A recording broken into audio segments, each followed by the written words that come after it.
అక్క ఆకలేస్తుంది, తినడానికి ఏమన్నా ఉన్నాయా? హా, నైట్ చేసిన చపాతీస్ ఉన్నాయి, ఇదిగో తింటావా? వద్దు, ఏదైనా స్నాక్ లాగా కావాలి. సరే, ఇవే చపాతీస్తో నీకు ఒక మంచి స్నాక్ చేసి చూపిస్తా. అవునా, అయితే నేను కూడా హెల్ప్ చేస్తా, పద. తెలుగంధం కనులకు దొరికిన తొలిసారి బ్లైండ్ డేట్ ఊరిస్తూ ఎదురుగా నిలిచెను సుకుమారి.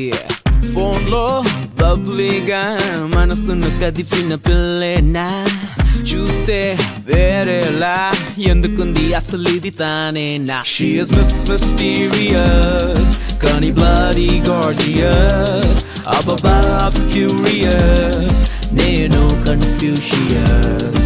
She is Miss Mysterious, కానీ bloody gorgeous, above curious, నేను Confucius.